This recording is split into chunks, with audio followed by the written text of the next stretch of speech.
Thank you for watching MMA Oddsbreaker. I'm Frank Trigg. That is Martin Kampmann. Martin, after having a little bit long vacation for you, not for everybody else, but for you, you went back home for a little bit, and I expect you to be gone a lot longer, and all of a sudden you were back in the gym real quick. You got a call to fight Carlos Condit. Yeah, I like to train. Even if I don't have a fight, I always stay busy. I train and got the opportunity to fight Condit, so jumped on that. And I was actually asking for the fight before. I wanted to fight him, and I was asking to fight Diaz as well. But I got the Condit fight, and look forward to it.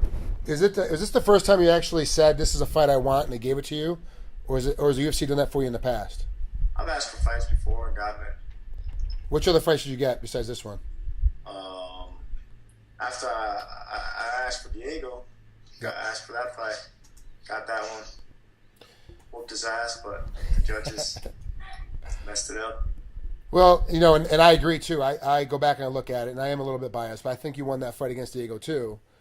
Now this fight against Condit's a rematch. Like, you guys fought before, and it was a split decision, but it was a while ago. It wasn't like this is something like a couple fights ago.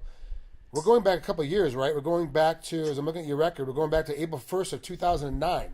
Yeah. You guys are two totally different fighters, both of you, since then. What has happened to him? What has he done differently since the first time you guys fought to what he'll show you the next time you guys fight next week?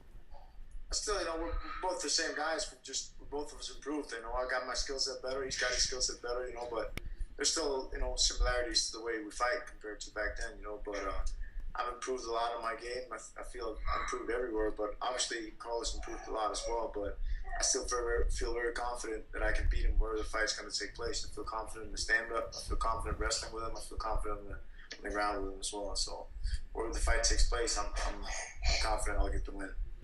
Now, you obviously have the better technical stand-up, but he seems to have the more tenacious kind of in-your-grill, kind of in-your-face kind of stand-up. And we saw a lot of that against St. Pierre when Conor fought St. Pierre.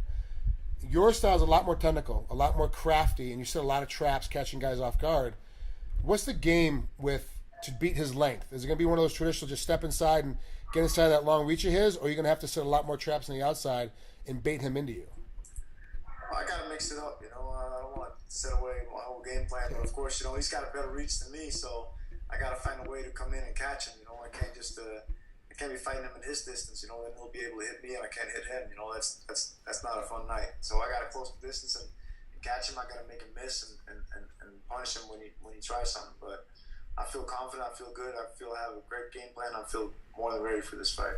Who'd you bring in specifically that's going to mimic Condit for you? I know you've got a couple of guys that act like him, look like him, have that same reach and height. Who are the guys that you used? I had some long, lanky guys to spar with. I had Danny Davis, is a former Strikeforce fighter. He's long. I've been sparring with him. And Chris Spang, I've been sparring with him. I've been sparring with a Russian Israeli Thai boxer, Vadim. He gives me a really great look. For Condit style. Condit will throw awkward stuff. He'll flying switch knees, he'll throw spinning elbows, and stuff like that. So I feel I've gotten some good sparring partners that been able to give a good look and mimic his style. Who'd you use for the ground game? Because Carlos has a very odd ground game as well. How he uses his length. Did you find anybody to kind of mimic that style as well? That's been hard to get somebody to mimic his style on the ground, but I still have lots of good jiu-jitsu guys. I've been going with some black belts. Let them play, work the guard. Condit's got a very active guard. I train with Robert Drysdale, and he's as good as jiu-jitsu person as you can find. So I feel I've gotten good looks in jiu-jitsu as well. It's been hard to find guys that has that lanky legs and active guard, but I still feel well prepared. Well, good luck against Carlos Condit coming up here in UFC Fight Night 27. Last time before we get out of here, did you see the fight last night, the Fox Sports 1 fights? Yep, I saw it. Remember the Howard versus Uriah Hall fight? It was Howard had like a 6-inch reach advantage, and ended up falling apart. In your mind, what was Uriah Hall's biggest problem? Because it seemed like to me, in his stand-up and his kickboxing, it looked great the first 35, 45 seconds of the first round, and then it kind of started falling apart. From a technical standpoint, what do you think Hall made a mistake doing when he was fighting, even though having that long reach advantage?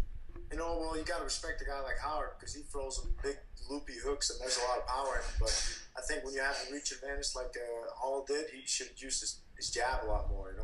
Jab and even when you're not hitting him, even feinting with it. Keep your opponent worried about your distance. Use that distance at all times. And using jabs and front kicks and different things is the way to use it. But when they start fighting against the cage and making a wrestling match, you don't get any benefit from the distance at all.